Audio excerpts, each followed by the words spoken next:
Finishing up with our positional rankings, today we're going to be hopping into the top 25 players in baseball. Obviously, this was a really hard list to make, so I'm sure I left off a lot of players that you would expect to be on this list, but towards the end of the video, I'm going to name off a couple players that were really close but just missed out. So with that in mind, let's hop right into the rankings. Coming in at number 25, I have Ozzie Albies. Albies, in my opinion, is the best second baseman in the game today. Last year, he had a great season where he had 30 home runs and 20 stolen bases.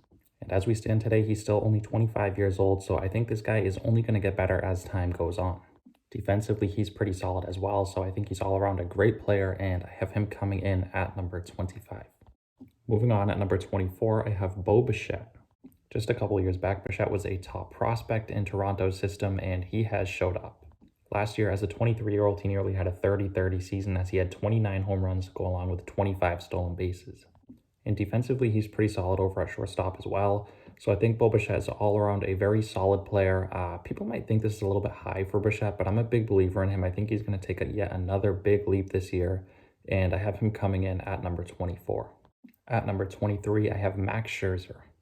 Gonna get some hate with this one because I think a lot of people think he deserves to be a lot higher. And based off of what we've seen in the past, he deserves to be a lot higher. But I'm basing it off of what I think we're going to see in 2022. And I think Scherzer is still going to be great, but I don't think he's going to be quite as good as he has been.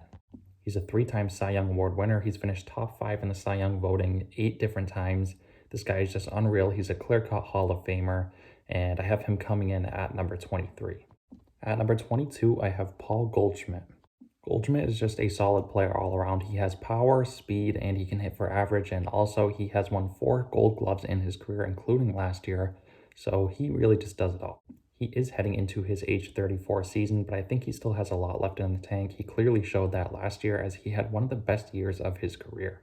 I'm a big fan of Goldschmidt. I think he's going to have another productive campaign in 2022, and I have him coming in at number 22. At number 21, I have Matt Olson of the Oakland A's. Olson, in my opinion, is one of the more underrated players in the game today. He has 40 home run power to go along with Gold Glove defense over at first base. He's a really good offensive and defensive first baseman in the middle of his prime right now. I think he's going to have a monster 2022 campaign, and I have him coming in at number 21. Getting into the top 20, at number 20, I have Shane Bieber. Bieber had an off year last year as he was injured most of the year, but in 2020, he had a ridiculous campaign where he won the American League Cy Young Award. Now, when Bieber was on the field last year, he wasn't necessarily bad. He pitched to a 3.17 ERA, so really the only thing that slowed him down was the injury. This guy has some of the best strikeout stuff in the game. I think he's clearly a top 5 pitcher in the game today. He has an absolutely unreal slider. He's just so good, and I have him coming in at number 20. At number 19, I have Walker Buehler. Buehler has been dominant year in and year out for LA, and I think he's due to win a Cy Young Award in the near future. Outside of a very short rookie campaign, Buehler has never had an ERA above 3.5. So he's been consistently great for LA throughout his career, and I wouldn't be surprised to see him win a Cy Young in the next couple of years. At number 18, I have Carlos Correa. Carlos Correa has always been known as a very good player, but last year he took it to another level. He had a solid offensive campaign to go along with some of the best defense over at shortstop in all of baseball. All in all, he had a 7.2 WAR. Like I said, this guy's defense is just ridiculous. He probably has the best glove in all of baseball over at shortstop, and he has an absolute cannon as well. He's currently a free agent, but whoever lands him is going to be very, very lucky. At number 17, I have Manny Machado. Machado has been known as one of the best two-way third basemen in the game for a pretty long time now. Last year, he was named to his 5th career All-Star team where he had 28 home runs, drove in 100 RBIs, and hit 278. Now, while he does get a ton of hate, Machado is still just a very good player, and I have him coming in at number 17. At number 16, I have Garrett Cole. Cole has clearly been one of the best pitchers in the game ever since he got traded over from Pittsburgh to Houston. He just went to another level in Houston. He put together a ridiculous campaign back in 2019 where he, in my opinion, should have won the Cy Young Award. Garrett Cole is a clear-cut ace. Similar to Walker Buehler, it surprised me that he's never won a Cy Young up to this point in his career, but I think he is going to have one coming in the near future. At number 15, I have Corbin Burnes. A lot of people might think this is a bit high for Burnes, but I think what we saw last year from Burnes is something we're going to see going forward. Last year, he won the National League Cy Young, where he led all of baseball in various categories. He led baseball in ERA, ERA+, FIP, home runs per 9, and strikeouts per 9. Corbin Burns was on another planet last year. He's an absolute stud, and I have him coming in at number 15. At number 14, I have Vladimir Guerrero Jr. Guerrero broke out last year where he nearly won the Triple Crown Award as a 22-year-old. All in all, he hit .311 with 48 home runs, 111 RBIs to go along with a .1002 OPS. If it weren't for a historic season from Shohei Ohtani, Guerrero would have been the clear-cut American League MVP. Vlad has some of the best power in the game today, especially being so young. He's just very impressive all around, and I have him coming in at number 14. Moving on, at number 13, I have Aaron Judge. Aaron Judge probably has the most raw power in the game today. He hit 52 home runs as a rookie back in 2017, and last year he had another great campaign where he had 39 home runs and nearly drove in 100 runs. Defensively, Judge is amazing in right field. He has an absolute cannon of an arm to go along with great distance and a good glove. The only thing you can really complain about with Judge up to this point in his career is the injuries. He hasn't been able to stay on the field consistently, but outside of that, he is complete of a player as you're going to find. At number 12, I have Nolan Arenado. Last year, Arenado had a quote-unquote subpar season where he had 34 home runs and drove in 100 RBIs while winning a Gold Glove. A lot of people were doubting Arenado since he left Colorado. A lot of people just thought he was a Coors Field product. But last year, he proved he can do it outside of Colorado. On top of having some of the best offense in the game, he arguably has the best defense at third base in the game today. The guy has won 9 straight Gold Gloves to start his career. At number 11, I have Freddie Freeman. Freeman has been a very good player for a really long time. He's just consistently great offensively, and defensively, he's not so bad either. Freeman is just a model of consistency. He provides year in and year out for Atlanta, and I have him coming in at number 11. Moving on, at number 10, I have Trey Turner. Turner is probably one of the most underrated players in the game today. He just does not get the respect that he deserves. He's never been a standout defender over there at shortstop, but he does everything offensively. He can hit .330 while hitting 30 home runs and stealing 50 bases. The only thing getting in this guy's way is the injuries, but if he can stay on the field, he is a clear-cut MVP candidate. Moving on, at number 9, I have Mookie Betts. Betts had a down year last year, but I still think he is a top 10 player in the game. He does everything you want offensively to go along with Gold Glove defense in right field. He's finished top 2 in the MVP voting 3 separate times. He has 5 Gold Gloves to go along with 4 Silver Slugger awards.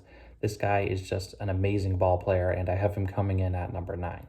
Moving on, at number 8, I have Bryce Harper. Harper is coming off a ridiculous season where he ended up winning his 2nd National League MVP award. Harper was one of the most hyped up prospects of this generation, and there was a lot of pressure on the guy, but he proved that he was deserving of all the hype. He's an outstanding offensive player to go along with pretty solid defense out there in right field. I think Harper is clearly one of the best players in the game today. Coming in at number 7, I have Jose Ramirez. Ramirez is one of, if not the most underrated player in the game today. Last year, he had an amazing season where he hit 36 home runs, drove in 100 RBIs, stole 27 bases while hitting .266. Ramirez has always been an outstanding offensive player. The reason why he's been so underrated is because he's not the best defensively, but last year he took major strides over at third base. He's not the most exciting player in the world, playing for a relatively small market, so he's not going to get the love that the players around him do, but he's an amazing player, and I have him coming in at number 7. Moving on, at number 6, I have Jacob deGrom. deGrom, as we stand today, is far and away the best pitcher in the game. Last time we saw deGrom pitching, he was putting up video game type numbers. Last year, deGrom only pitched in 92 innings, but in those 92 innings, he had a 1.08 ERA. Even if deGrom returns next year and pitches somewhat close to what he pitched like last year, he's still going to be far and away the best pitcher in the game, in my opinion.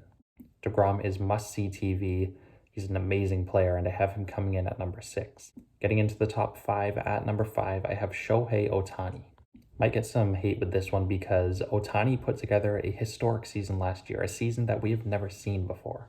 He hit 46 home runs and drove in 100 RBIs, all while pitching at an all-star level.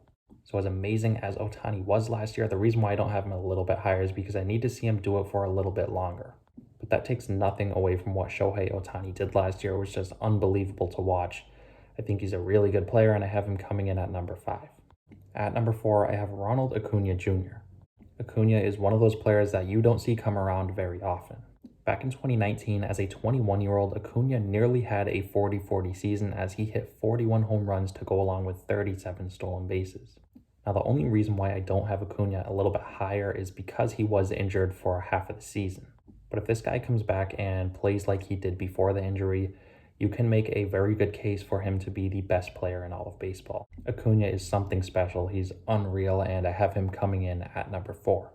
Moving on, at number 3, I have Fernando Tatis Jr. Tatis has done some amazing things considering he is still only 23 years old. He's finished top 5 in the MVP voting 2 separate times, and last year he was ridiculous.